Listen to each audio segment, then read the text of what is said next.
Lee. Mr. Lee. Ms. Beaumier. Ms. Beaumier. Mrs. Chamberlain. Mrs. Chamberlain. Mr. Canis. Mr. Canis. Monsieur Bonin. Mr. Bonin. Mr. McTague. Mr. McTague. Monsieur Patry. Mr. Patry. Mr. Colin Tobicoke North. Mr. Colin Etobicoke North. Madame Folco. Madame Folco. Mr. Matthews. Mr. Matthews. Mr. McKay, Scarborough-Gilwood. Mr. McKay, Scarborough-Gilwood. Mr. Wilford. Mr. Wilford. Monsieur Proux. Mr. Proux. Mr. Bagnall. Mr. Bagnall. Mr. Cosner. Mr. Cosner. Monsieur Leblanc. Mr. Leblanc. Ms. Neville. Ms. Neville. Mr. Hubbard. Mr. Hubbard. Mr. Maloney. Mr. Maloney. Mr. Malley. Mr. Malley. Mr. Bryson. Mr. Bryson. Mr. St. Dennis. Mr. St. Dennis. Mr. Steckley. Mr. Steckley. Mr. Zabo. Mr. Zabo. Mr. Telegdi. Mr. Telegdi. Ms. Garrett Lindell. Ms. Garrett Lindell. Mr. Zed. Mr. Zed. Mr. Baines. Mr. Baines. Mr. Bell, North Vancouver. Mr. Bell, North Vancouver. Mr. Holland. Mr. Holland. Mr. McGinty. Mr. McGinty. Ms. Ratanzi. Ms. Ratanzi. Mr. Rodriguez. Mr. Rodriguez. Mr. Rota. Mr. Rota. Mr. Savage. Mr. Savage. Mr. Pachetti. Mr. Pachetti. Mr. Iking. Mr. Iking. Mr. Murphy, Charlottetown. Mr. Murphy, Charlottetown. Mr. Tonks. Mr. Tonks. Monsieur Damour.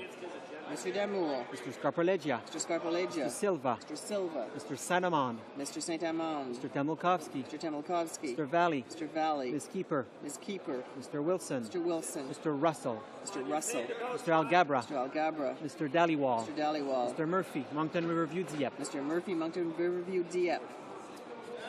Ms. McDonough. Ms. McDonough. Ms. Davies. Ms. Davies. Ms. Wajali Solis. Ms. Wazali Shalis. Mr. Massey. Mr. Massey. Mr. Martin, Winnipeg Centre. Mr. Martin, Winnipeg Centre. Mr. Martin, Sault Ste. Marie. Mr. Martin, Sault Ste. Marie. Mr. Godin. Mr. Godin. Mr. Comartin. Mr. Comartin. Ms. Black. Ms. Black. Mr. Christopherson. Mr. Christopherson. Mr. Angus. Mr. Angus. Mr. Collins, Kina, Buckley Valley. Mr. Collins, Kena, Buckley Valley. Ms. Crowder. Ms. Crowder. Mr. Julian. Mr. Julian. Mr. Sixay. Mr. Sixay. Mrs. Matheson. Mrs. Matheson. Mr. Atanamenko. Mr. Adamanenko. Ms. Bell, North, Vancouver Island North. Ms. Bell, Vancouver Island North. Mr. Bevington. Mr. Bevington. Ms. Charlton. Ms. Charlton. Ms. Chow. Ms. Chow. Mr. Dewar. Mr. Dewar. Mr. Marston. Mr. Marston. Ms. Nash. Ms. Nash. Mr. Stauffer. Mr. Stauffer. Madame Savoie. Madame Savoie. Mr. Blakey. Mr. Blakey.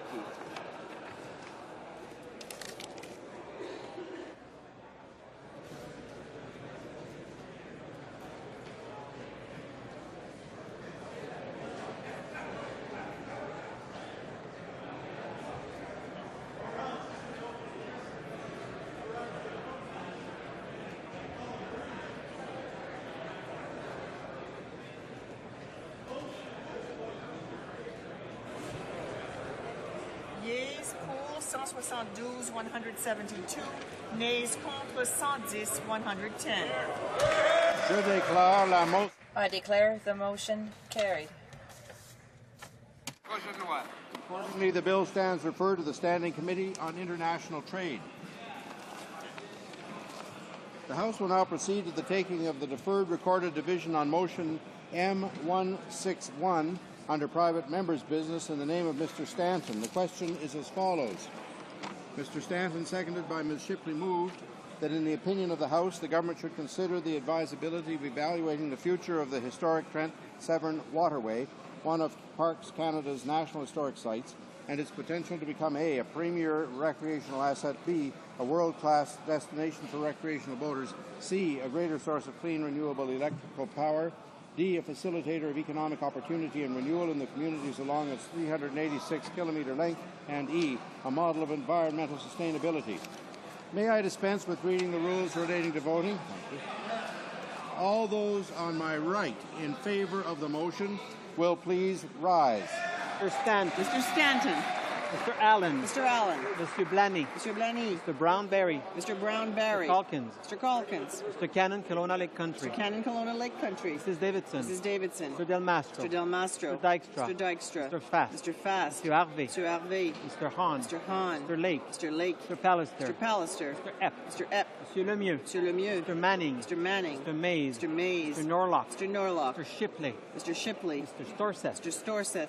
Mr. Sweet. Mr. Sweet. Mr. Van Kesteren. Mr. Van Kesteren. Mr. Wallace. Mr. Wallace. Mr. Warkington. Mr. Warkington. Monsieur Arthur. Mr. Arthur. Mr. Marston. Mr. Marston. Ms. Nash. Ms. Nash. Mr. Stauffer. Mr. Stauffer. Madame Savoie. Madame Savoie.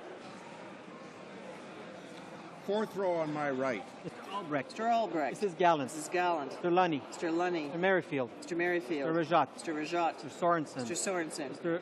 Mr. Velicott. Mr. Vellacott. Mr. Schellenberger. Mr. Schellenberger. Mr. Allison. Mr. Allison. Mr. Batters. Mr. Batters. Mr. Bazan. Mr. Bazan. Mr. Jaffer. Mr. Jaffer. Mr. Brown leads Granville. Mr. Brown leads Grenville. Mr. DeVolen. Mr. DeVolen. Mr. Goodyear. Mr. Goodyear. Mrs. Greywall. Mrs. Greywall. Mr. Cramp. Mr. Edward Hastings. Mr. Cramp, Prince Edward Hastings. Mr. Miller. Mr. Miller. Mr. Preston. Mr. Preston. Mrs. Smith. Mrs. Smith. Mr. Tilson. Mr. Tilson. Mr. Trost. Mr. Trost. Mr. Tweed. Mr. Tweed. Mr. Watson. Mr. Watson. Mr. Adanamenko. Mr. Adamanenko. Ms. Bell, Vancouver Island North. Ms. Bell, Vancouver Island North. Mr. Bevington. Mr. Bevington. Ms. Charlton. Ms. Charlton. Ms. Chow. Ms. Chow. Mr. Dewar. Mr. Dewar. Third row on my right. Harris. Mr. Harris. Mr. Mills. Mr. Mills. Mr. Thompson Wildrose. Mr. Thompson Wild Rose. Mr. Williams. Mr. Williams. Anders. Mr. Anders. Mr. Casson. Mr. Casson. Mr. McKenzie. Mr. McKenzie. Mr. Hebert. Mr. Hebert. Mr. Poilievre. Mr. Poilievre. Mr. Carey. Mr. Carey. Mr. Jean. Mr. Jean. Madame Boucher. Madame Boucher. Mr. Kenny, Calgary Southeast. Mr. Kenny, Calgary Southeast. Mr. Lukiski. Mr. Lukiski. Mr. Reid. Mr. Reid. Mr. Lauzon. Mr. Lauzon. Mrs. Yelich. Mrs. Yelich. Mr. Gourde. Mr. Gould. Mr. Anderson. Mr. Anderson. Mr. Warawa. Mr. Warawa. Mr. Doyle. Mr. Doyle. Mr. Kitty, South Shore, St. Margaret. Mr. Kelly, South Shore, St. Margaret. Mr. Ritz. Mr. Ritz. Mr. Fitzpatrick. Mr. Fitzpatrick. Mr. Goldring. Mr. Goldring. Mr. Collins, Kena, Bulkley Valley. Mr. Collins, Kena, Bulkley Valley. Ms. Crowder. Ms. Crowder. Mr. Julian. Mr. Julian. Mr. Sixay. Mr. Sixay. Mrs. Matheson. Mrs. Matheson. Second row on my right. Casey. Mr. Casey. Mr. Richardson. Mr. Richardson. Mr. Cummins. Mr. Cummins. Mr. Moore Fundy Royal. Mr. Moore Fundy Royal. Mr. Menzies. Mr. Menzies. Mrs. Hinton. Mrs. Hinton. Mr. Brenouge. Mr. Brenouge. Mr. Baird. Mr. Baird. Mr. Bernier. Mr. Bernier. Mr. Blackburn. Mr. Blackburn. Madame Werner. Madame Werner. Mr. Nicholson. Mr. Nicholson. Mr. Hill. Mr. Hill. Ms. Ambrose. Ms. Ambrose. Ms. Finley. Ms. Finley. Mr. Chong. Mr. Chong. Mr. Kamarniki. Mr. Kamarniki. Ms. Georges. Ms. Georges. Mr. Camp at Meadows Maple Ridge Mission. Mr. Campit Meadows Maple Ridge Mission. Mr. Paradis. Mr. Paradis. Mr. Van Loan. Mr. Van Loan. Mr. Benoit. Mr. Benoit. Mr. Brightchrist. Mr. Brightchrist. Mr. Hanger. Mr. Hanger. Mr. Martin Sault Ste. Marie. Mr. Martin Sault Ste. Marie. Mr. Godin. Mr. Godin. Mr. Comartin. Mr. Comartin. Ms. Black. Ms. Black. Mr. Christopherson. Mr. Christopherson. Mr. Anger. Mr. Angus. Et rangé à ma droite. First row on my right. Woodport Coquitlam. Mr. Moore, Port Moody, Westwood, Port Coquitlam. Ms. Oda. Ms. Oda. Mrs. Skelton. Mrs. Skelton. Mr. Thompson, New Brunswick Southwest. Mr. Thompson, New Brunswick Southwest. Mr. O'Connor. Mr. O'Connor. Mr. Taves. Mr. Taves. Mr. Day. Mr. Day. Mr. McKay Central Nova. Mr. McKay Central Nova. Mr. Prentice. Mr. Prentice. Mr. Cannon Pontiac. Mr. Cannon Mr. Pontiac. Flaherty. Mr. Flaherty. Mr. Clement. Mr. Clement. Mr. Straw. Mr. Straw. Mr. Solberg. Mr. Solberg. Mr. Emerson. Mr. Emerson. Mr. Hearn. Mr. Hearn. Mr. Lunn. Mr. Lunn. Mrs. Ablonzi. Mrs. Ablonzi. Mr. O'Bry. Mr. O'Bry. Mr. Fletcher. Mr. Fletcher. Ms. McDonough. Ms. McDonough. Ms. Davies. Ms. Davies. Ms. Wajali Salis. Ms. Wajali Salis. Mr. Massey. Mr. Massey. Mr. Martin, Winnipeg Center. Mr. Martin, Winnipeg Center. Fifth row on my left. Mr. Blakey. Mr. Blakey. Mr. Boschkoff. Mr. Boschkoff. Mr. Damour. Mr. Damour. Mr. Scarpalegia. Mr. Scarpalegia. Mr. Silva. Mr. Silva. Mr. Sims. Mr. Sims. Saint-Amand. Mr. Saint-Amand. Mr. Tamilkovsky. Mr. Tamilkovsky. Mr. Valley. Mr. Valley. Mr. Wilson. Mr. Wilson. Mr. Russell. Mr. Russell. Mr. Algabra. Mr. Algabra. Mr. Dallywall. Mr. Dallywall. Mr. Murphy, Moncton Riverview Dieppe. Mr. Murphy, Moncton Riverview Dieppe. Monsieur Lucier. Monsieur Lucier. Monsieur Malo. Monsieur Malo. Monsieur Carrier. Monsieur Carrier. Monsieur Lévesque. Monsieur Lévesque. Monsieur Saint-Cyr. Monsieur Saint-Cyr. Monsieur Ouellette. Monsieur Ouellette. Monsieur André. Monsieur André. Monsieur Vincent. Monsieur Vincent. Monsieur Nadeau. Monsieur Nadeau. Fourth, quatrième rangée à ma gauche. Fourth row on my right, on my left. Mr. St. Dennis. Mr. St. Dennis. Mr. Steckley. Mr. Steckley. Mr. Zabo. Mr. Zabo. Mr. Telegdi. Mr. Telegdi. Ms. Caratak Lindell. Ms. Caratak Lindell. Mr. Baines. Mr. Baines. Mr. Bell, North Vancouver. Mr. Bell, North Vancouver. Mr. Holland. Mr. Holland. Mr. McGinty. Mr. McGinty. Ms. Ratanzi. Ms. Ratanzi. Mr. Rodriguez. Mr. Rodriguez. Mr. Rota. Mr. Rota. Mr. Savage. Mr. Savage. Mr. Pachetti. Mr. Pachetti. Mr. Iking. Mr. Iking. Mr. Murphy, Charlottetown. Mr. Murphy, Charlottetown. Mr. Tonks. Mr. Tonks. Monsieur Godet. Monsieur Godet. Madame Bonsant. Madame Bonsant. Madame Deschamps. Madame Deschamps. Monsieur Bouchard. Monsieur Bouchard. Madame de Bellefeuille. Madame de Bellefeuille. Monsieur Blais. Monsieur Blais. Monsieur Asselin. Monsieur Asselin. Monsieur Perron. Monsieur Perron. Monsieur Laforêt. Monsieur Madame Laforêt. Mourani. Madame Mourani. Troisième rangée à ma gauche. Third row on my left. Beaumier. Ms. Beaumier. Mrs. Chamberlain. Mrs. Chamberlain. Mr. Canis. Mr. Canis. Monsieur Bonin. Mr. Bonin. Mr. McTague. Mr. McTague. Monsieur Patry. Mr. Patry. Mr. Colin, Etobicoke North. Mr. Cullen, Etobicoke North. Madame Folco. Madame Folco. Mr. Matthews. Mr. Matthews. Mr. McKay, Scarborough, Gilwood. Mr. McKay, Scarborough, Guildwood. Mr. Wilford. Mr. Wilford. Monsieur Proux. Monsieur Proux. Mr. Bagnell. Mr. Bagnell. Mr. Cosner. Mr. Cosner. Monsieur Leblanc. Monsieur Leblanc. Ms. Neville. Ms. Neville. Mr. Hubbard. Mr. Hubbard. Mr. Maloney. Mr. Maloney. Mr. Malley. Mr. Malley. Mr. Bryson. Mr. Bryson. Monsieur Cardin. Monsieur Cardin. Monsieur Ménard-Marcorel-Fortin. Monsieur Ménard-Marcorel-Fortin. Madame Faye. Madame Faye. Madame Barbeau. Madame Barbeau. Madame Thibault, Rimouski-Neigette et Misquoitas-les-Basques. Madame Thibault, Rimouski-Neigette et Misquoitas-les-Basques. Monsieur Coteau. Monsieur Coteau. Madame Bourgeois. Madame Bourgeois. Monsieur Bellavance. Monsieur Bellavance. Madame Lavallée. Madame Lavallée. Monsieur Lemay. Monsieur Lemay. Second row on my left. Burns. Mr. Burns. Ms. Bennett. Ms. Bennett. Ms. Groh. Mrs. Groh. Mr. Cotler. Mr. Mr. McCallum. Mr. McCallum. Mr. Owen. Mr. Owen. Monsieur Thibault Westnova. Mr. Thibault Westnova. Mr. Dosange. Mr. Dosange. Ms. Stronach. Ms. Stronach. Mrs. Barnes. Mrs. Barnes. Madame Jennings. Madame Jennings. Mrs. Redmond. Mrs. Redmond. Monsieur Simard. Monsieur Simard. Ms. Brown-Oakville. Ms. Brown-Oakville. Mr. Martin. Esquimalt-Wanefuta. Mr. Martin Esquimalt-Wanefuta. Mr. Lee. Mr. Lee. Madame Picard. Madame Picard. Monsieur Guimont. Monsieur Guimont. Madame Gay. Madame Gay. Monsieur Plamondon. Monsieur Plamondon. Madame Saint-Hilaire. Madame Saint-Hilaire. Monsieur Roy. Monsieur Roy. Monsieur Biga. Monsieur Bigra. Madame Demers. Madame Demers. Monsieur Lessard. Monsieur Lessard. First row on my left. Monsieur Martin Lassalemar. Monsieur Martin Lassalemar. Mr. Peterson. Mr. Peterson. Mr. Camuzzi. Mr. Camuzzi. Ms. Guarnieri. Ms. Guarnieri. Mr. McCauley. Mr. McCauley. Madame Marlowe. Madame Marlowe. Mr. McGuire. Mr. McGuire. Mr. Bevilacqua. Mr. Bevilacqua. Monsieur Lapierre. Monsieur Lapierre. Mr. Goodale. Mr. Goodale. Mr. Graham. Mr. Graham. Madame Robillard. Madame Robillard. Mr. Easter. Mr. Easter. Mr. Godfrey. Mr. Godfrey. Ms. Mina. Ms. Mina. Mr. Regan. Mr. Regan. Mr. Scott. Mr. Scott. Monsieur Bélanger. Monsieur Bélanger. Monsieur Paquette. Monsieur Paquette. Monsieur Duceppe. Monsieur Duceppe. Monsieur Guimont. Monsieur Gauthier. Pardon, Monsieur Gauthier. Monsieur Gauthier. Monsieur Ménard, Hochelaga. Monsieur Ménard, Hochelaga. Monsieur Crête. Monsieur Crête. Monsieur Bachan. Monsieur Bachan. Monsieur Laframboise. Monsieur Laframboise. Monsieur Loubier. Monsieur Loubier.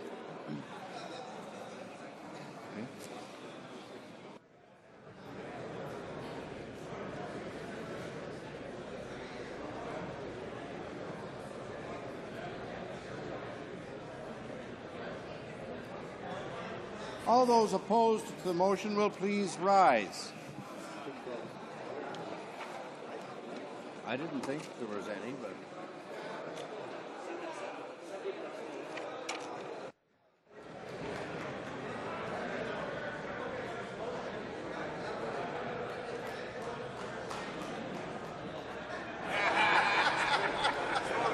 Yeas pour 279, 279.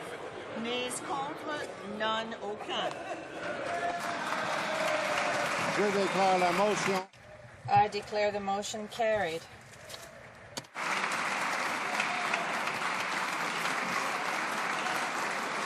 The House will now proceed to the taking of the deferred recorded division on the motion at second reading stage of Bill C-292 under private members' business. La question est la suivante. Question is as follows. Mr. Martin Lassalemar, seconded by Ms. Stronach, move that Bill C-292, an act to implement the Kelowna Accord, be now read a second time and referred to the Standing Committee on Aboriginal Affairs and Northern Development. All the rules in relation to the vote. All those on my left in favor of the motion will please rise. Mr. Martin Lassalemar. Mr. Blakey. Mr. Blakey. Mr. Boschkoff. Mr. Boschkoff. Mr. Damour. Mr. Damour.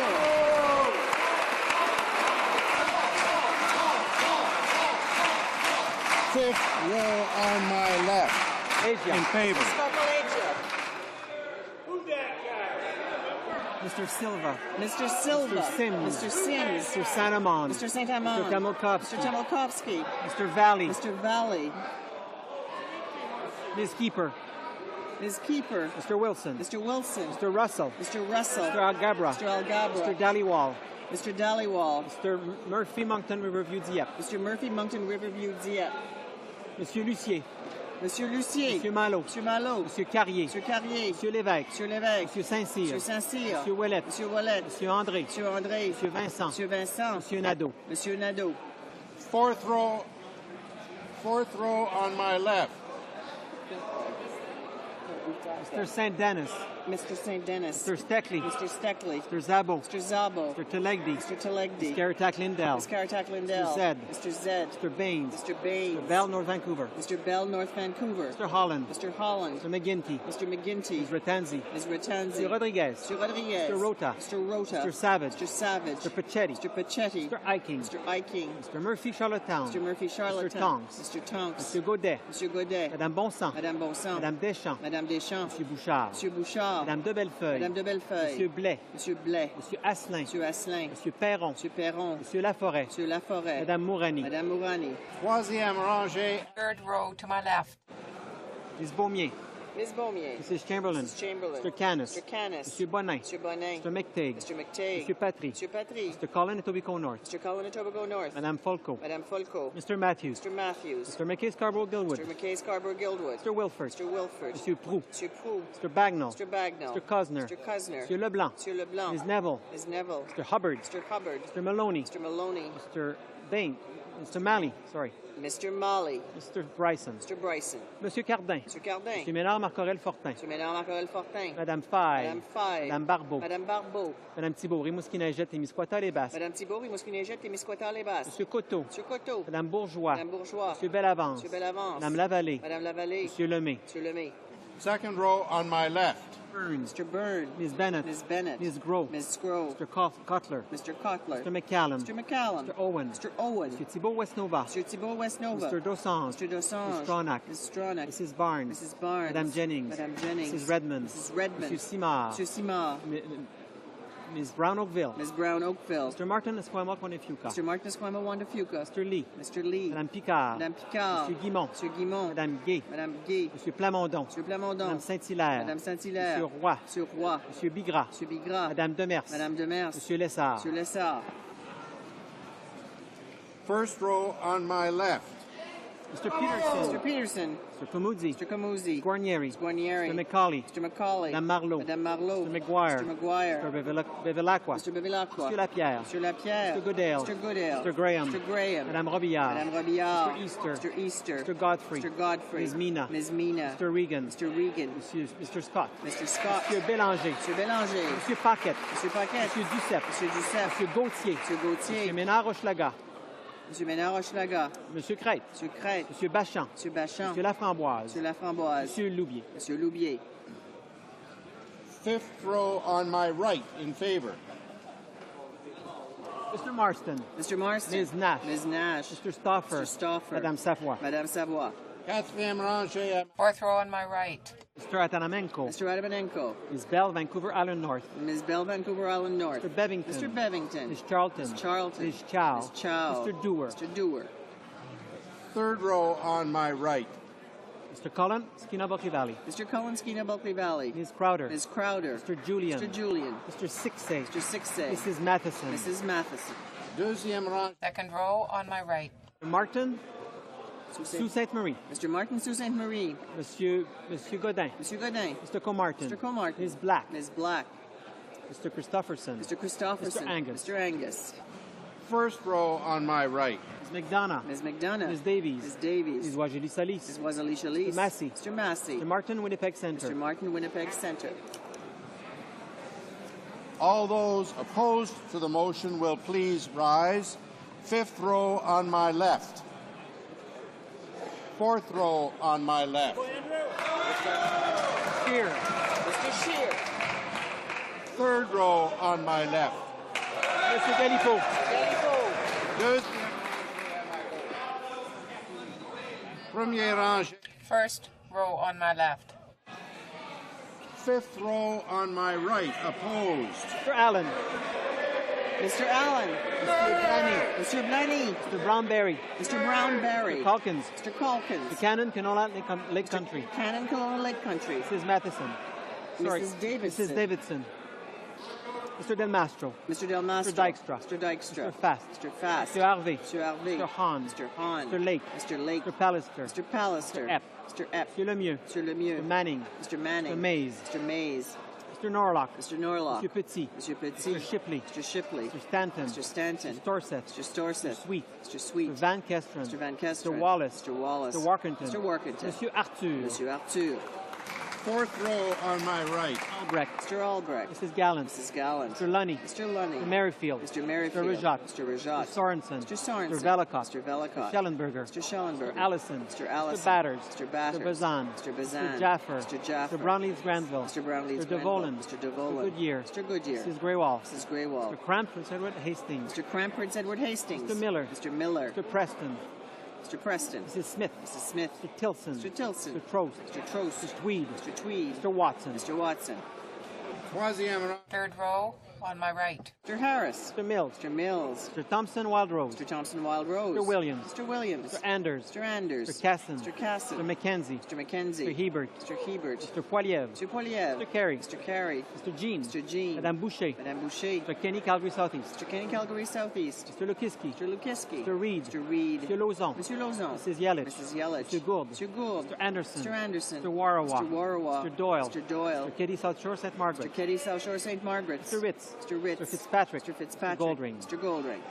Second row on my right. Mr. Casey. Mr. Casey. Mr. Richardson. Mr. Richardson. Mr. Cummins. Mr. Cummins. Mr. Moore Fundy Royal. Mr. Moore Fundy Royal. Mr. Menzies. Mr. Menzies. Mrs. Hinton. Mrs. Hinton. Mr. Bernouge. Mr. Bernouge. Mr. Baird. Mr. Baird. Mr. Bernier. Mr. Bernier. Mr. Blackburn. Mr. Blackburn. Madame Werner. Madame Werner. Mr. Nicholson. Mr. Nicholson. Mr. Hill. Mr. Hill. Ms. Ambrose. Ms. Ambrose. Ms. Finley. Ms. Finley. Mr. Chong. Mr. Chong. Mr. Komarnicki. Mr. Komarnicki. Ms. Georges. Ms. Georges. Mr. Camp at Meadows Maple Ridge Mission. Mr. Camp at Meadows Maple Ridge Mission. Mr. Paradis. Mr. Paradis. Mr. Van Loan. Mr. Van Loan. Mr. Benoit. Mr. Benoit. Mr. Brightwright. Mr. Brightwright. Mr. Hanger. Mr. Hanger. First row on my right.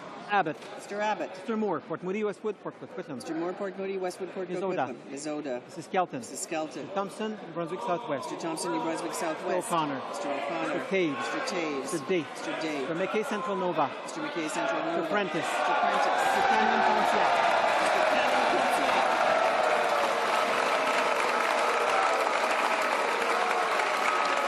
Mr. Flaherty. Mr. Flaherty. Mr. Clement. Mr. Clement. Mr. Strahl. Mr. Strahl. Mr. Solberg. Mr. Solberg. Mr. Emerson. Mr. Emerson. Mr. Hearn. Mr. Hearn. Mr. Lund. Mr. Lund. Mrs. Ablonzi. Mrs. Ablonzi. Mr. O'Brien. Mr. O'Brien. Mr. Fletcher. Mr. Fletcher.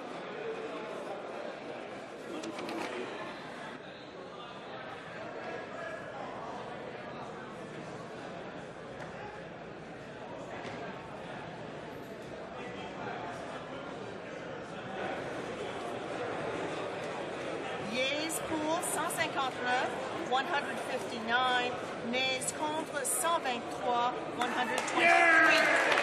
Je déclare. I declare the motion carried. Accordingly, the bill stands referred to the Standing Committee on Aboriginal Affairs and Northern Development. It being 6:29 p.m., the House will now proceed to the consideration of private members' business as listed on today's order paper. Private members' business, reprise de débat en deuxième lecture. Resuming debate at second reading on Bill C-257, replacement workers.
À l'ordre.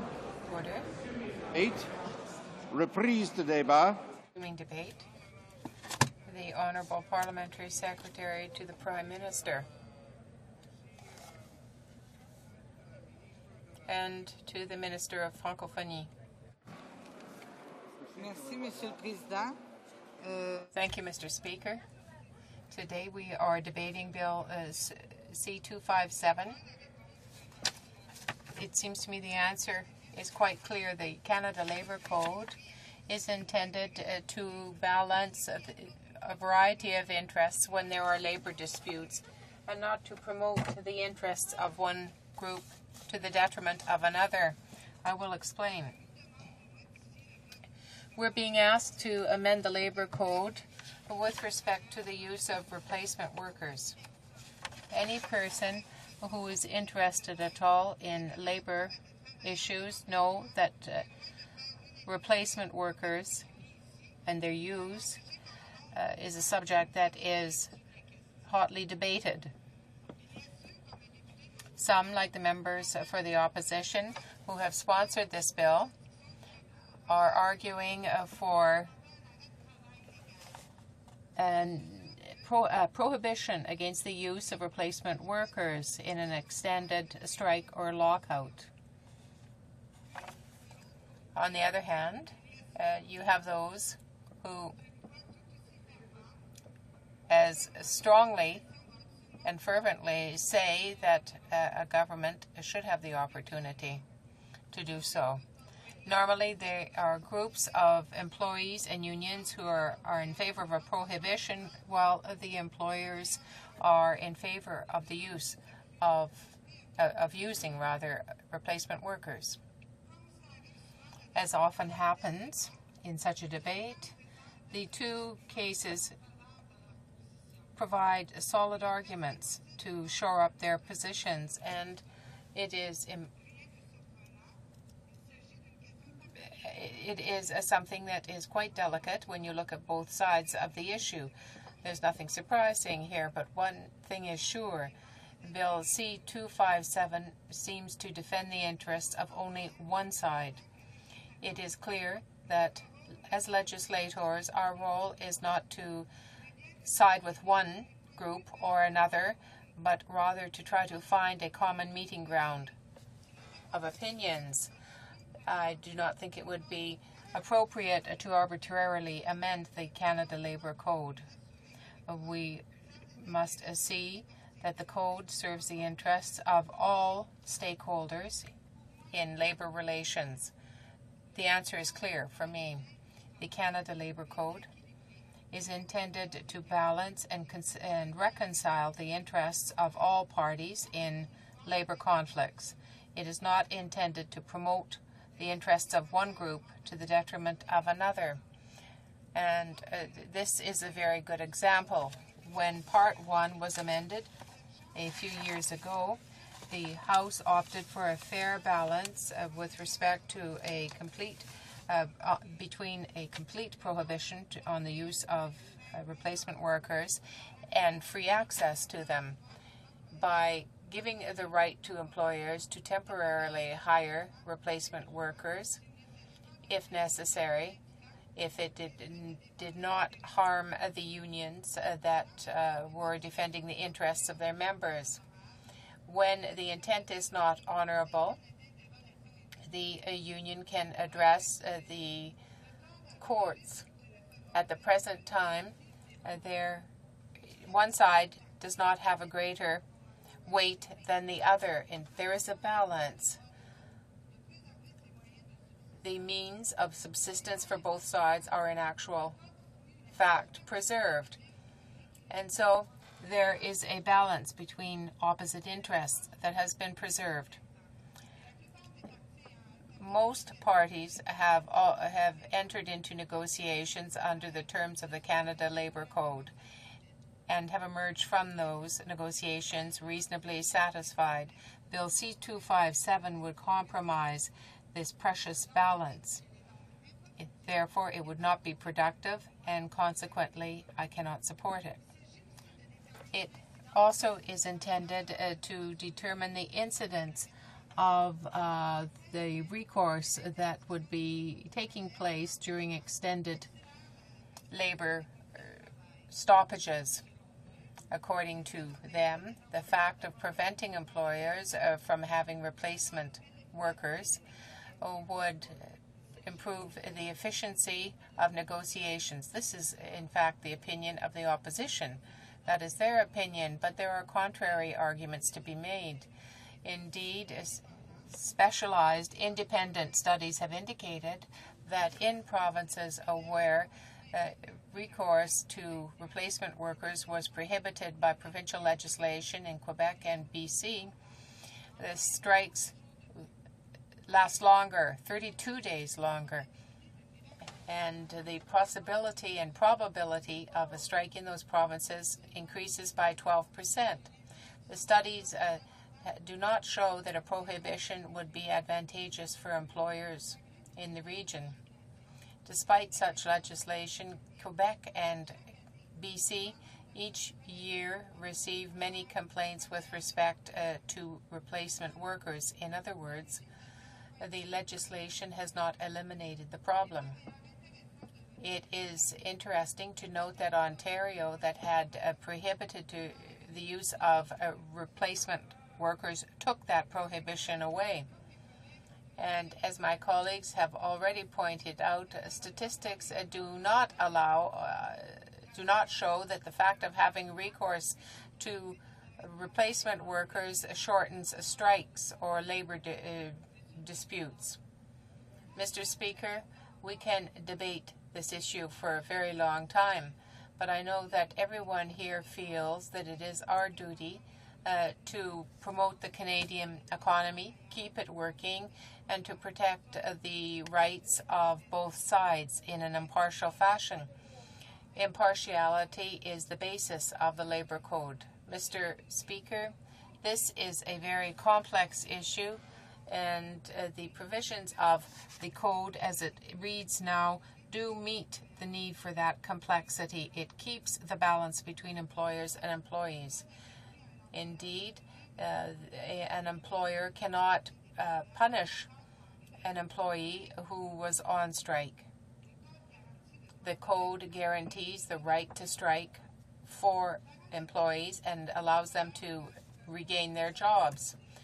Employers have to supply services that are useful during work stoppages by allowing conciliation and mediation. Part 1 of the Canada Labour Code is the part that promotes a resolution of conflicts in a climate of respect. Consequently, Mr. Speaker, Part 1 of the Canada Labour Code is very fair. It serves the interests of both the employers and the employees in very difficult labour conflicts. If we were to to adopt the amendment in C257, that would disturb the balance that exists under the Labour Code.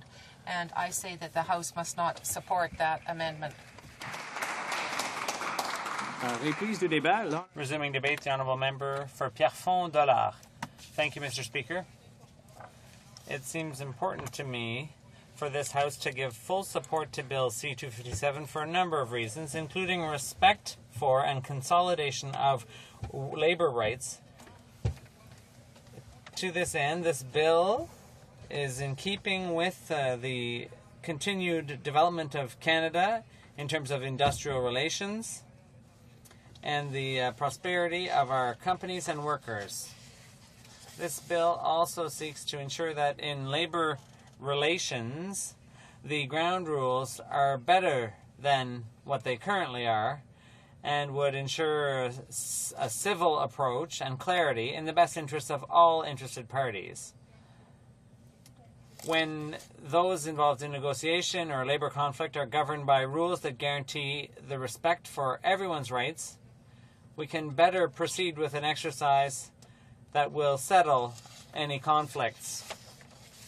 Better still, the clarity of rules and respect for parties' rights are often a fundamental condition that helps avoid a poison situation or escalating conflicts. So it's our duty here in the House to promote harmonious labor relations, which will ultimately benefit our prosperity of all Canadians. Thus, Mr. Speaker, the measures put forward in Bill C-257 will lay the groundwork to better reach those goals. The implementation of this bill is necessary, otherwise workers' rights, which we claim to protect in our legislation, would remain nothing but wishful thinking, and they would lose all their meaning. What would be the point of having the right to strike if the employer can freely maintain production by hiring replacement workers? Clearly, the right to strike under those circumstances would lose all meaning, and our laws protecting labor rights would have no concrete meaning. As one of the representatives from Quebec in this House, I can attest to the fact that Quebec, now for almost 30 years, has set a precedent that confirms in a compelling manner the benefits of this type of legislation. Because, Mr. Speaker, the Quebec labor relations legislation prohibits employers from hiring replacement workers, or scabs, when a labor conflict escalates to a strike or lockout. Of course, the Quebec legislation had a lot of reaction, often negative reaction, when it was still in the drafting stage. But this legislation completely changed the culture of labor relations. And progress in such a sensitive area is not something that can be done initially without some hiccups. But once the Quebec legislation was passed, it didn't take long before all interested parties found it advantageous. And now there's a consensus in Quebec. No one would question this type of legislation. That's why everyone wants clear rules where the rights and powers of each are clearly identified and circumscribed, so that the negotiations can be much more effective. This type of equal playing field or balanced powers in labor relations negotiations makes it possible for all parties to settle a conflict more quickly and fairly. So employers can become more aware of or more sensitive to employee concerns, and employees can better judge the importance to the company of its productivity and competitiveness. And this helps the company get through these crises. Allow me, Mr. Speaker, to repeat that the objective is the common interests at play of both parties, and in order to keep that in mind, you have to have clear ground rules with a balance of powers that's based in the legislation. Bill C-257 brings an innovation which is needed. So, here in Canada, we have our own precedent set in Quebec, which shows the relevance of this type of legislation and brings us back to the type of bill we have before us today. I'd like to thank my parliamentarian colleagues for studying this bill, and in this way we can be national pioneers and lay the groundwork for efforts to be made to ensure prosperity for all Canadians, whether they be employers or employees, through respect and consolidating of labor worker rights. We can take into account everyone's interests, including employers. Let's not forget that a company is comprised of all the workers that make it up. That's why a company that takes the workers' interests into account has a better chance of success in the future. That's why Bill C-257 embodies this respect and spirit, and I hope that everyone will vote in favor of it. Thank you. Reprise du débat. Resuming debate. The Honourable Member for Acadie-Bathurst. Thank you, Mr. Speaker. I'll be pleased to be able to speak to Bill C-257 here in the House, an act to amend the Canada Labour Code, replacement workers. As you know, Mr. Speaker, many times a bill like this has been brought before the House and gone through various steps, and just a few MPs have stood in the way and prevented its passage. Mr. Speaker, you know, personally, I speak from experience, but before I speak about the bill itself, I'd like to make a couple of comments about what the Parliamentary Secretary to the Francophonie, or official languages, said in her speech for the Conservatives. She said you need to strike the right balance. And she said that this type of anti-strike breaker legislation would not be the right balance. Well, we have this type of legislation in BC and Quebec, and it works very well. So it's not true what she said, that it lengthened the number of strike days by having legislation like this. According to my calculations, in my riding, when Lamec company did a lockout, employees working in for that company were out for 1,500 days. That's more than 32. They brought in scabs, strike breakers. And that created violence on the picket lines. That's what it did. Our laws give us an opportunity to help out, to help the unions, to provide for collective agreements and for people to return to work after a strike or lockout.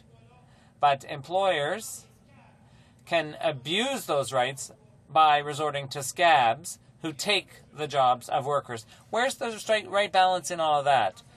The Conservative member, when she says, but in Ontario they had that kind of law and the government decided to do away with it. Well, yes. What she's saying is it was Mike Harris and the Conservatives.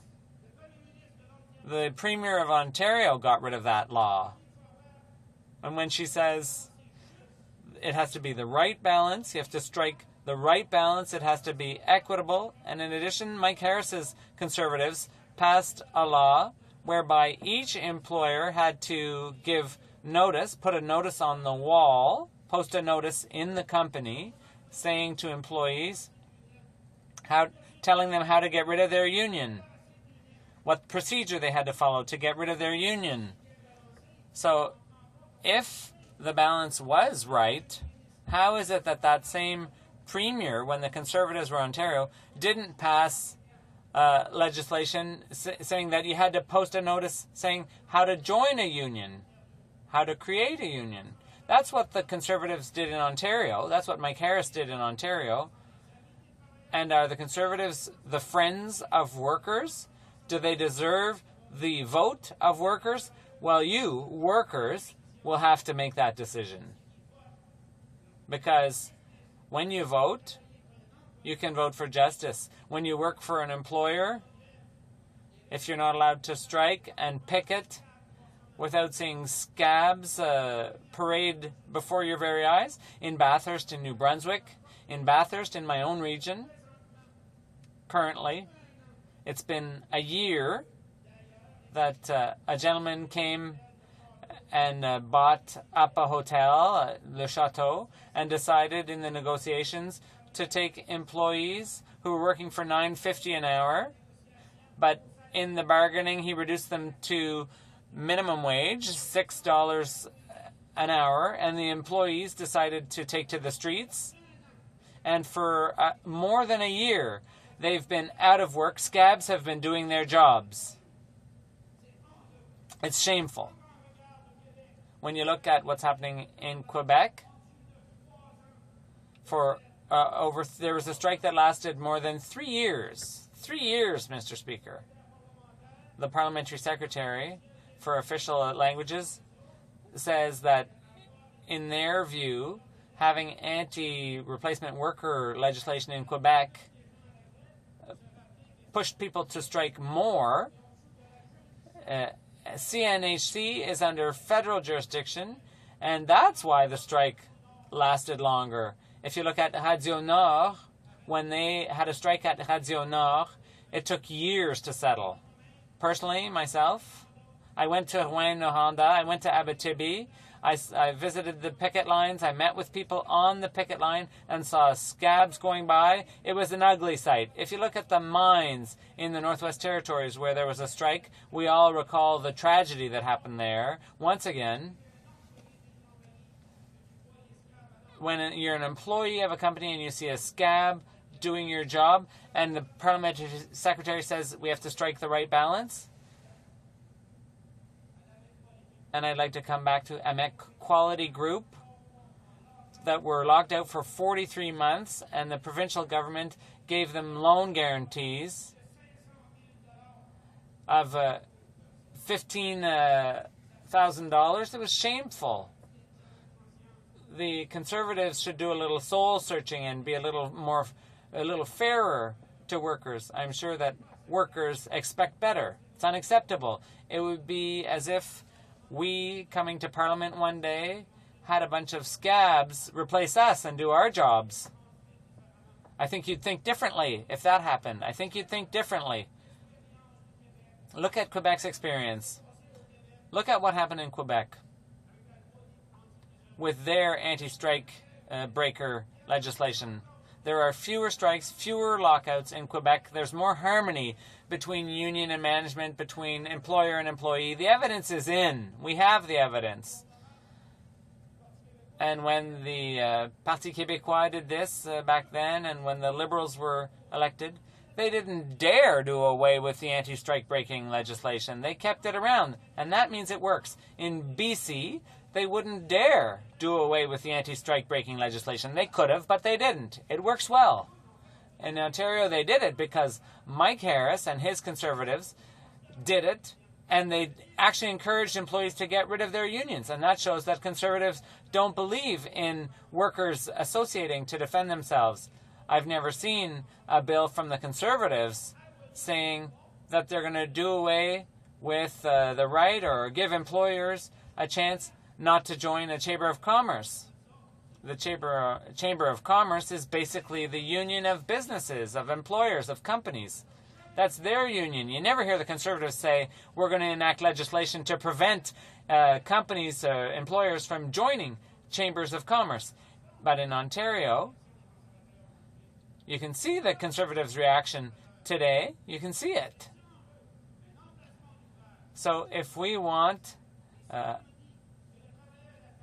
workers to be able to join an association of their choosing, because it's not just a matter of giving big companies or rich people the right to make workers suffer as they've done at the Chateau, the hotel in Bathurst. Those people have been picketing, and scabs are doing their jobs because the employer wanted to reduce their wages from $9 to $6 an hour and cut all their benefits. We can't allow this to happen anymore, Mr. Speaker. We just can't allow it. There has to be harmony. We need to have rules to prevent abuse. And the only way to stop that abuse is to have a law that bans scabs and replacement workers. The government gives people the right to go on strike and gives employers the right to lock workers out. But to give meaning to those laws, you can't allow scabs. Imagine these scabs taking reinforced buses to get to work, and people's lives are threatened. I can understand sometimes scabs have to take whatever work they can get. But imagine the danger those people are put in. And then the police are put in danger too because there are conflicts in the streets. Those conflicts shouldn't exist, and I congratulate Quebec for enacting this kind of legislation, and I congratulate BC. And now it's our turn federally to do our job and be leaders and abolish replacement workers once and for all. Thank you.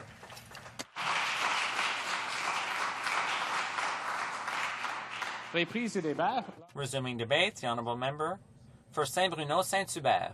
Thank you, Mr. Speaker. First of all, allow me to thank my colleague from Gatineau for his commitment. He tabled this anti-strike breaker legislation, C-257, and showed his generosity and understanding of worker rights and his dedication to their defense. So I'd like to congratulate and thank him. The bill, we've spoken a lot about it. The member for Bathurst, Acadie Bathurst, spoke eloquently about it, as did the Liberal member. And they've done quite an analysis, haven't they, of this bill and its advantages.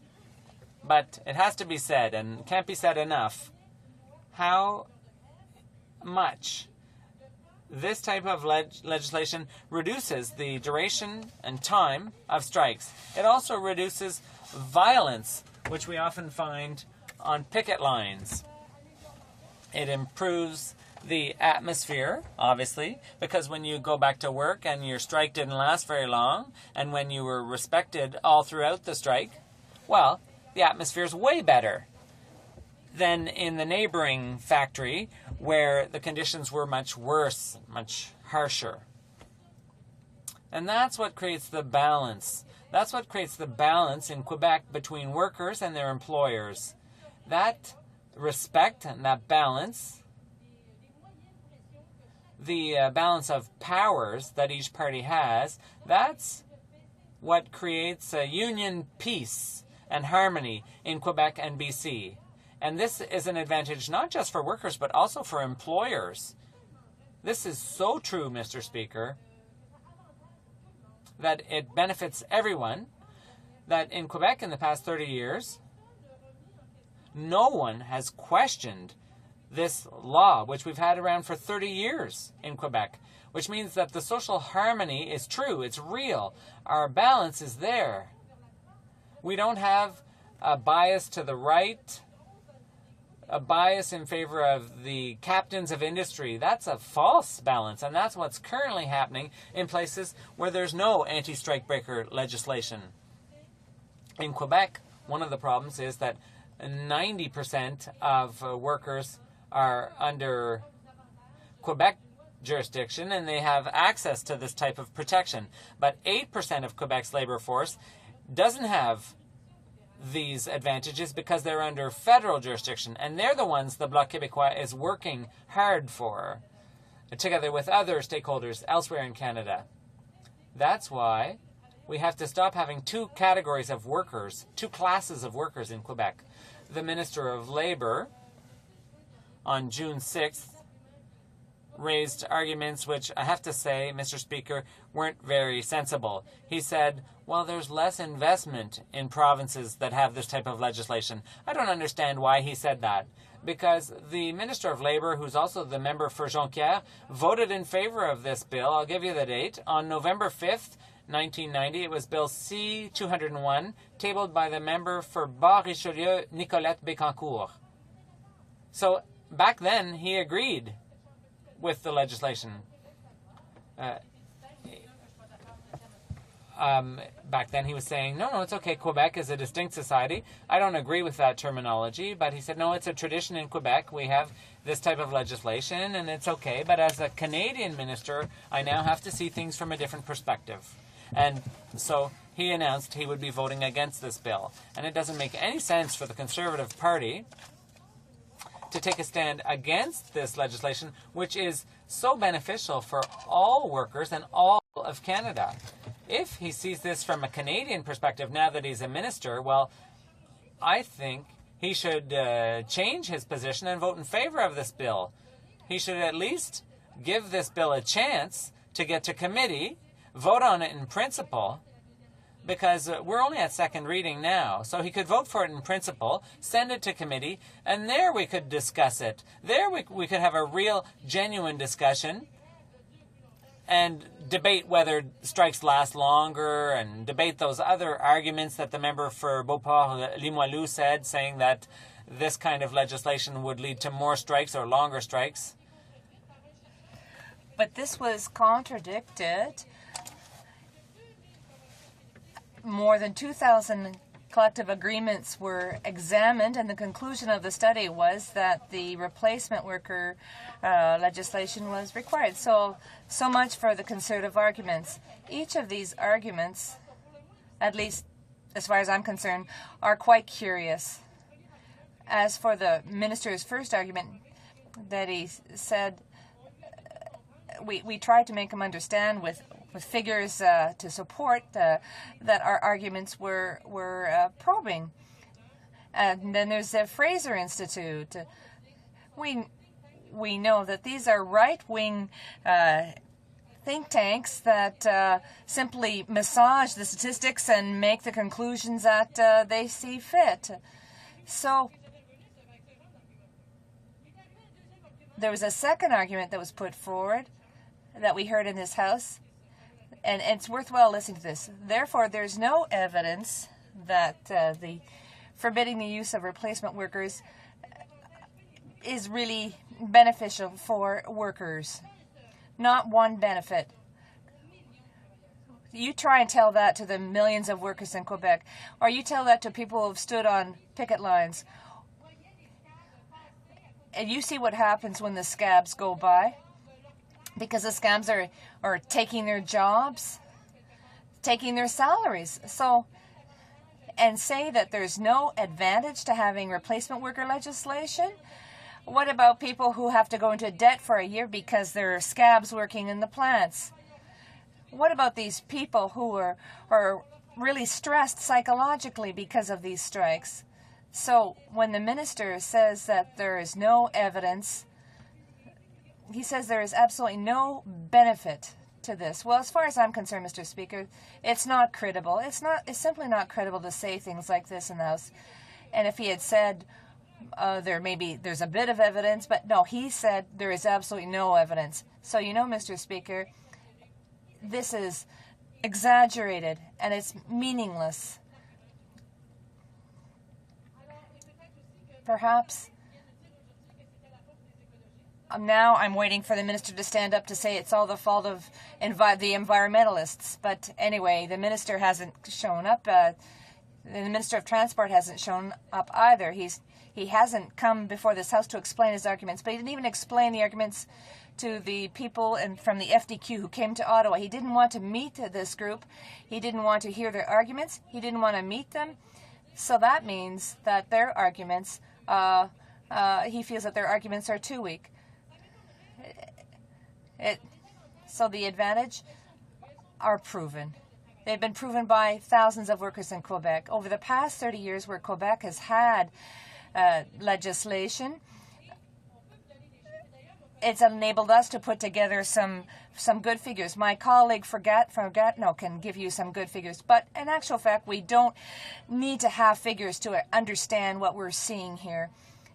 We know that the legislation in Quebec has been very effective over the past 30 years. It just makes sense. So I would invite members from all parties, and particularly the members on the government side, to vote in favor of this legislation, to vote in favor of the workers, and not to simply go along with a neoconservative line.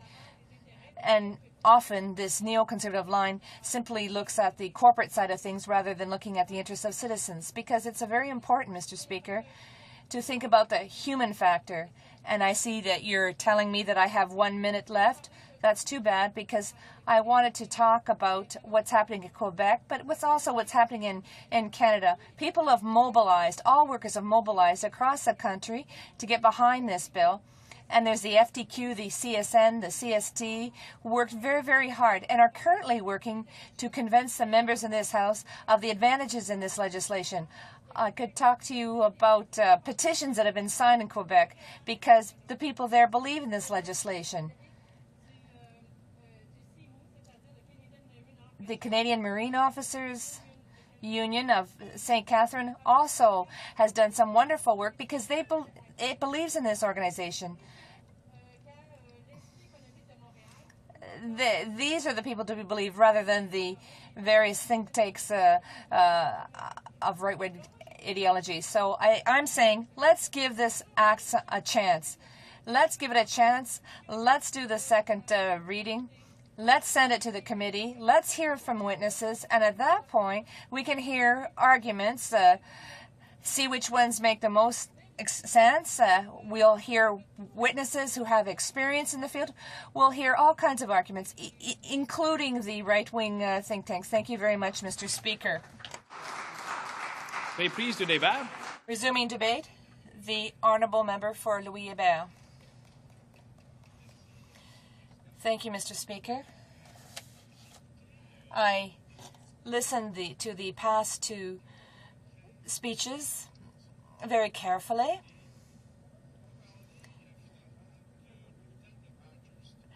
And reference was made to the Bathurst Hotel, but I'd like to inform my colleague from Acadie Bathurst that this matter does not come under federal jurisdiction.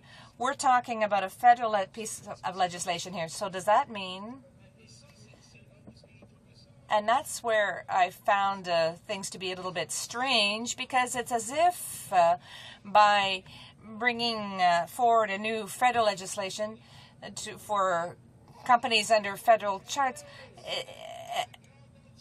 as if this is just going to be something that's going to apply right across Canada and all provinces.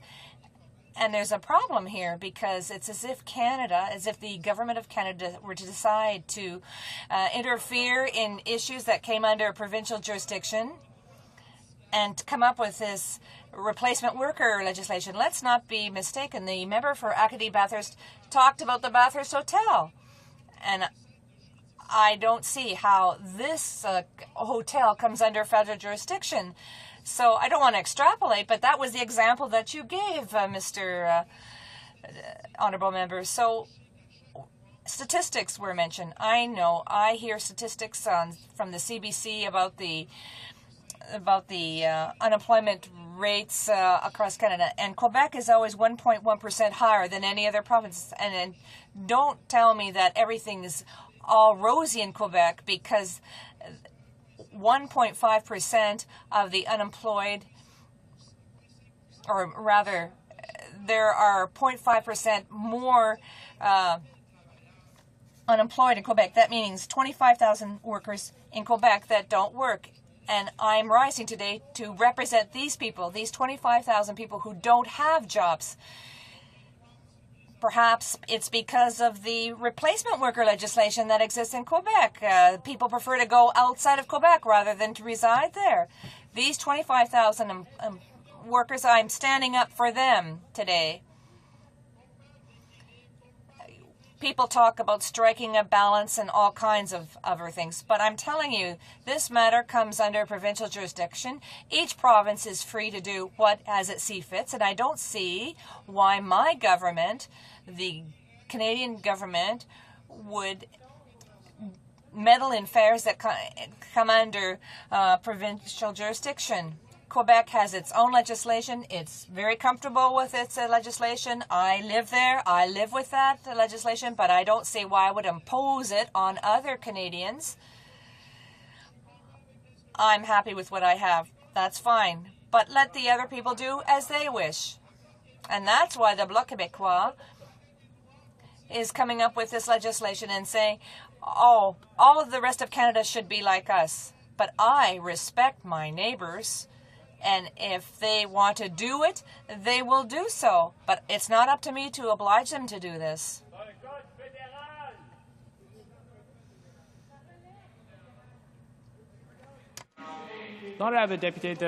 The honourable member for Louis-Hébert is sitting very close to my seat, but I can't hear him. So please, I would ask for a little bit more order, and things will go much better. Mr. Speaker, I will conclude by saying that I find it quite ironic to have legislation proposed by the Bloc Québécois that would oblige the rest of Canada to vote in favor of replacement worker legislation. Thank you, Mr. Speaker. Resuming debate, the honourable member for Davenport. Mr. Speaker, as we debate in this House Bill C-257, an act to amend Canada's Labour Code, it is important that we recognize that at its core, this debate is about protecting workers in this country. It is for this reason that I intend to support this legislation. Even the most basic economic theory recognizes that within any economic system, the role of labor is an essential component. People within the workforce are basically asked to work, are basically asked to provide their labor in return for income. Therefore, Mr. Speaker, with this most basic economic concept in mind, we need to recognize that for workers, the security of their job during the labor dispute is not only an important consideration, but an inalienable right. It was not long ago that workers in this country and many similar nations were required to work in conditions that today would seem unimaginable. For their labor, they were compensated, but not at an acceptable level, nor were they reasonably protected within the workplace. In terms of job security, well, quite frankly, there was none. Today, much has changed, but there is much that still needed to be done. Workers across Canada and many nations around the world are protected by minimum standards, outlined in statutes and further enhanced by union representations. In my home province of Ontario, the basic right of working people is contained within the Employment Standards Act, which outlines standards and reasonable levels of protections workers can expect in this province. The law enshrines only the most basic rights, and there are many who would argue that the statutes such as these do not go anywhere near the level of protection that workers really need. Many workers are further protected by the efforts of their union representatives who represent them in collective bargaining agreements. These unions are also of great service to young people by way of training programs and the like. They also advocate on a variety of labor issues that, like union leaders before them, they fight for workers' rights and to protect the hard-won advancements workers now enjoy. In fact, I have been pleased over the years to work with various union leaders, like Yuko Powell, Carlos Pimentel, and Mike York of the Carpenters Allied Workers Union. These people, like so many others in the labor movement, are committed to serving their members. As a former city councillor, I was instrumental in implementing the city's fair wage policy. The policy sets a standard that continues to resonate throughout the public and private sector, and in particular those who choose to do business with the City of Toronto. These are important steps forward for working people in our cities, provinces, and the country as a whole. With respect to Bill C-257, it is important to recognize that in this country, the provinces retain the constitutional power to legislate labor regulations and standards for most workers within their jurisdiction. However, the unique nature of our confederation means that there are many employees in this country who are covered under federal law. Those who fall into this category look to Canada's Labour Code for the security other workers may find in their corresponding provincial statutes. Only 2 provinces in this country, Quebec and British Columbia, have in place statutes that protect the jobs of workers and are participating in a legal labor dispute. Mr. Speaker, as noted, the fundamental negotiating tools available to workers is their labor. Their work is the commodity they offer in return for their compensation. There are many international conventions that recognize and encourage this right. For example, the 1981 Collective Bargaining Convention of the United Nations reaffirms that the International Labour Organization has a solemn obligation to further among nations of the world programs which will achieve the effective recognition of the rights of collective bargaining. Mr. Speaker, this statement speaks to the right of workers to secure an effective collective bargaining, including the right to strike that should not be undermined. It is really quite inconceivable that workers who are involved in illegal work stoppage would have to stand by and watch as their jobs are filled, even if only temporarily, by other people hired by their employers. Without the ability to withdraw their labor effectively, then what, Mr. Speaker? Do these workers have to negotiate with during periods of collective bargaining? If employers can simply replace their employees with alternates, then clearly the motivation for an expeditious settlement is removed from the management side of the negotiating equation. I would note, and I believe this may have already been pointed out by other members, that in the provinces where legislation does prevent replacement workers, there is generally less intense labor management disputes. What I mean by this is that the average number of days that employees is on strike in provinces that prevent replacement workers is significantly less than those where they are permitted.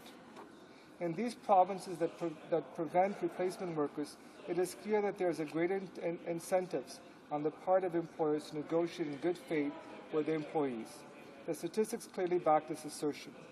Similarly, when one looks back at the most contentious and bitter periods of the labor unrest, it is quite clear that these periods include attempts by employers to use replacement workers, either permanently or temporarily. This is another major incentive for this House to pass into law Bill C-257. It can be reasonably argued that the inability of employers to hire replacement workers helps to reduce the intensity of labor disputes in the same way that it clearly reduces the length of these workers' stoppage. There are those who have argued that implementation of this bill will have dire consequences for our nation's economy and for our labor management relations. This is simply not supported by the facts. Indeed, as noted above, there are 2 provinces within Canada that have already implemented this kind of legislation, and there have not been any of the major problems that some have warned would occur. Finally, Mr. Speaker, as noted before, the bill before this House deals with Canada's Labour Code. It is a piece of legislation that will apply to all federally regulated workers in Canada. It does not have the force of law within the provincial jurisdiction of this country that have not yet adopted this kind of labour protection legislation. As stated in this debate, only Quebec and British Columbia have laws of this kind we are discussing today. However, by proceeding to pass Bill C-257, we will, as a federal government, be setting an example for those other provinces. Like the Canadian Labour Congress or the Canadian Auto Workers, I support Bill C-257 because it sets a standard of protection for federally regulated workers across this country. I encourage all members of this House to join with me in supporting Bill C-257 in order to extend to workers in this country the job security they need and deserve. Thank you, Mr. Speaker. Bravo. The honourable member for Parkdale High Park will have about 6 or 7 minutes or so until we have to allow the honourable member for Gatineau to reply. So the honourable member for Parkdale High Park. Thank you, Mr. Speaker, and I'm very happy to rise today with my NDP. The honourable member for Nanaimo, Alberni, on point of order. Mr. Speaker, I just wonder if I might engage my colleagues tonight. We're all enjoying this discussion so much. I wonder if I could, I have a blockbuster speech here, Mr. Speaker, on this subject. I'm wondering if I could ask for unanimous consent from our colleagues to extend our hours by 10 minutes so I can deliver my speech. Yes. Yes. Yes. Doesn't seem to be unanimous consent for that motion, but appreciate that. The honourable member for Parkdale High Park. Thank you, Mr. Speaker. I'm very happy to rise tonight with my NDP colleagues and speak in favour of this important bill. And I want to begin by recalling a person that I know by the name of Don Milner.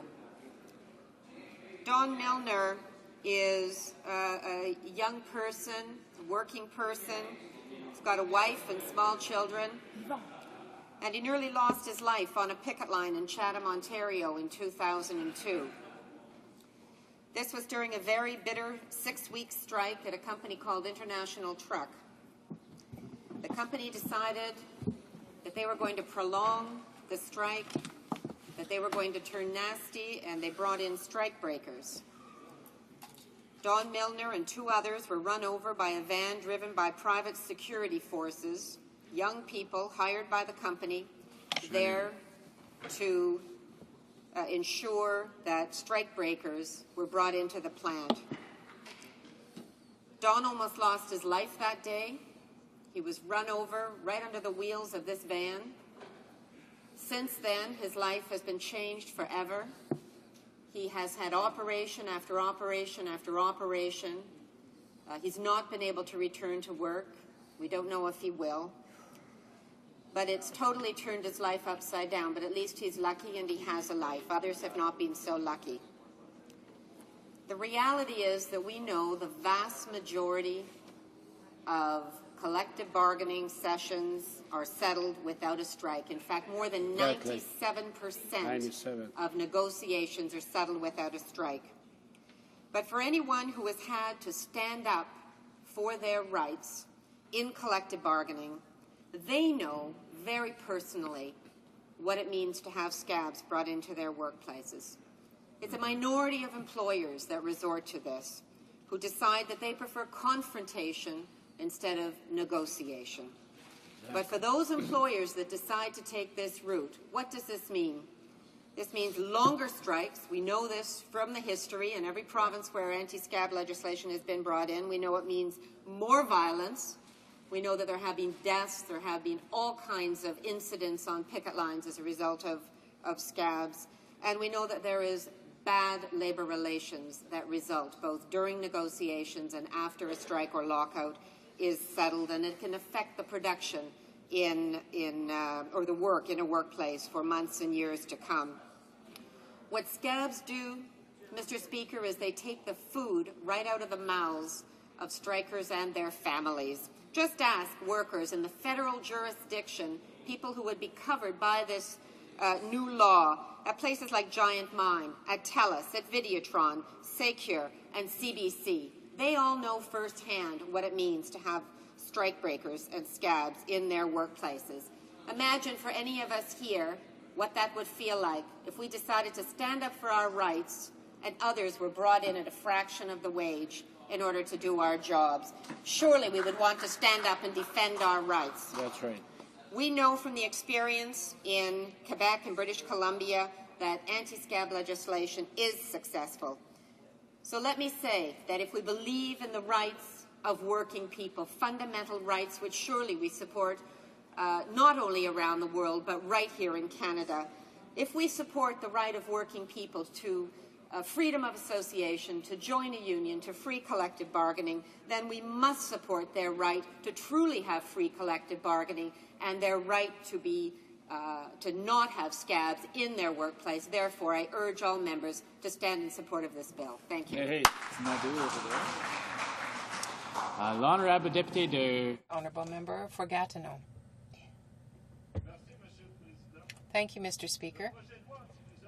The Bill C-257 is intended to give a more humanistic reflection to our society. For this reason, we are asking all parliamentarians in this House to vote for the principles of the bill.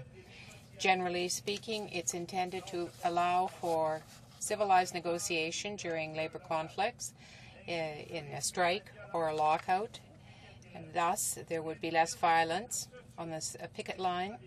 It would reduce the social difficulties that arise and psychological difficulties that arise due to the stress of a labour conflict. It would reduce the bad feeling that employees have when they come back to work. It would promote a fair balance and greater transparency in bargaining. This bill would allow both the employer and employees represented by their union to negotiate a quick and fair solution to the difficulty. It is intended to reduce the court cases that may well arise from the strike or the lockout. It's intended to reduce strikes and lockouts. It is also intended to reduce the lost revenue that workers must suffer and the profit of the employers. Here are a few figures that are very important. They are very revealing, Mr. Speaker.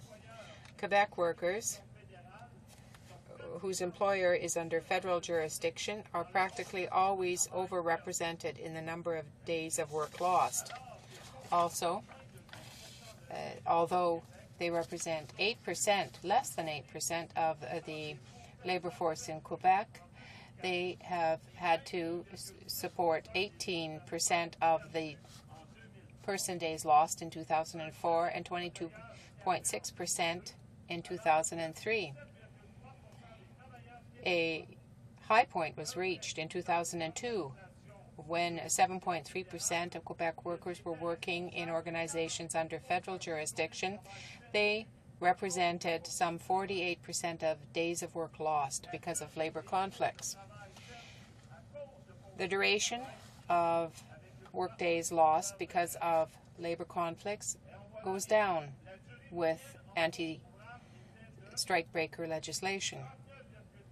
The average duration in days, workable days, before the legislation in Quebec was in place was 39.4 days in 76. It went down to 32.8 days in 79 and 27.4 in 2001. In British Columbia, which passed anti-strikebreakers legislation in 1993, the ratio between time lost for a labor dispute dropped by 50% between 92 and 93. The average duration in workdays lost from 92 to 2002 under the Labour Code of Quebec was 15.9 days.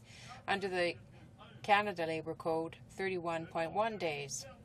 The number of days lost per 1,000 employees from 92 to 2002 under the Labour Code, the Quebec Labour Code, was 121.3 days. Under the Canada Labour Code, 266.3 days. The conflict, the labour dispute that lasted more than 10 months at Videotron, led to the loss of 355.34 workdays in Quebec in 2002. It alone accounted for more than a third of the days lost because of a strike or lockout in 2002 in Quebec. In 2002, well, it was a record year with respect to the number of person days lost. It's a sad record, I might say, but it is attributed to the strikes of those organizations that are governed by federal legislation. They are much longer. Mr. Speaker, majority vote of the House of Commons in favour of this bill will allow parliamentarians and all stakeholders in civil society to speak out in a debate, a substantive debate on this bill, which is intended to amend the Canada Labour Code. Witnesses from all sides would be able to be heard in the Standing Committee on Human Resources, Social Development, and the Condition of Persons with Disabilities. By voting for this bill, parliamentarians in the House of Commons will, for the first time in 10 attempts to have this type of legislation passed since the beginning of 1990, will be able to put on the agenda a debate that can only enrich the world of labor. Together we will be participating, Mr. Speaker, in recognizing the exceptional contribution that all those who work on a daily basis in our society make to society as a whole. Thank you, Mr. Speaker. It being 7:29, the time provided for a debate has expired. Accordingly, the question is as follows. Monsieur Nadeau, appuyé par... Mr. Nadeau, seconded by Madame Lavallée, moved that Bill C-257, an act to amend the Canada Labour Code, replacement workers, be now read a second time and referred to the Standing Committee on Human Resources, Social Development, and the Status of Persons with Disabilities. Is it the pleasure of the House to adopt the motion? All those in favor of the motion will please say yea. All those opposed will please say nay. In my opinion, the nays have it. Pursuant to Standing Order 93, the division stands deferred until Wednesday, October 25th, 2006, immediately before the time provided for private members' business. In accordance with Standing Order 38, a motion to adjourn the House is deemed to have been made and seconded at this time. Therefore, the question is that this House do now adjourn. The Honourable Member for Cape Breton-Canso. Thank you, Mr. Speaker. I rose in the House on June 9th, and I directed a question at the Minister of Veterans Affairs with regard to whether or not the Minister was going to honour a promise that was made by the Prime Minister. I did this on behalf of a constituent, Joyce Carter, a constituent of mine from St. Peter's, Cape Breton Island. Joyce is a war bride. She's a widow of a Second World War veteran, and she has long been a champion for many issues regarding veterans and veterans' widows. The issue that she wanted me to bring forward was a letter that she had received from the member from Calgary Southwest, who at that time was the leader of the official opposition, a letter that was written just prior to the 2006 election. In the letter, I should quote from the letter directly, Mr. Speaker, because we know that that leader of the official opposition is now the Prime Minister, and I should quote from the letter, and I read the quote, a Conservative government would immediately, and I'll repeat that just for the members in the chamber that want to make sure that this is concise, and for the people at home that want the same, a Conservative government would immediately extend the Veterans Independence Program to the widows of all Second World War and Korean War veterans, regardless of when the veteran died. Now, Mr. Speaker, members in this House are very much aware of the VIP program, and they understand the services, the home care services, the grounds maintenance services, very much appreciated and important services, so that the veterans that did so much for us are able to stay in their homes, to live in somewhat some degree of dignity. So that's the reason that I posed this question. And I asked the minister on June 9th when he would honor that promise made by the Prime Minister and immediately extend the benefits to all war widows. Mr. Speaker, I was very surprised myself with the response from the minister at the time, because really he was taken back. I believe he wasn't aware of the promise at all. And I believe his comments, subsequent comments in the media, indicate that. Under testimony when he appeared before the Veterans Affairs Committee, it seemed like it was the first time he heard of it. As a matter of fact, when being pressed, he quoted, and I'll read another quote that the minister made with regard to immediately extending the benefits. Maybe we can do it in a piecemeal fashion, if you will, end quote. Now, Mr. Speaker, certainly a piecemeal fashion would not be anything like immediately, as promised by the Prime Minister. So, Mr. Speaker, I will go to my question. The question to the Veterans Affairs Minister: when will the Veterans Affairs Minister honor the promise made by the Prime Minister and extend VIP coverage for all war veterans, all widows, as was promised by this member? The Honourable the Parliamentary Secretary to the Minister of Veterans Affairs. Thank you, Mr. Speaker. I would remind the honourable member that the previous government had more than 13 years to do what the member is asking for today. This government is committed to veterans and their families. This government does not break its promises. Our record of achievement speaks for itself. The Veterans Independence Program, or VIP as it is commonly referred to, is one of the most successful and popular programs offered by Veterans Affairs Canada. The objective of VIP is to help veterans remain healthy and independent in their own homes, not only helping to maintain their independence, but ensuring a high quality of life in their later years. Over the years, the Veterans Independence Program has been made available to more and more clients since its inception. Today, approximately 94,500 Canadian veterans and primary caregivers, 70,500 veterans and 24,000 caregivers, now receive VIP services across the country at an approximate cost of $270 million per year. The program has become a model for programs both in Canada and throughout the world designed to help senior citizens live independent lives in their homes and their communities until long-term care becomes an absolute necessity. The program assists veterans to maintain their independence through a combination of services that can include home care, housekeeping, groundskeeping, Meals on Wheels, and home adaptations. It is a customized plan for each client based on the needs assessment, which is created with support from Veterans Affairs staff and is self-managed by recipients in cooperation with provincial and regional health authorities. The program also assists primary caregivers to maintain their independence after the veteran has died by providing housekeeping and/or groundskeeping services depending on what the veteran was receiving at the time of death. Its goal is achieving nothing less than healthy living within the community, an emphasis that was all but unique in North America in 1981 when this program began. In addition to VIP, Veterans Affairs Canada provides a wide range of support to veterans.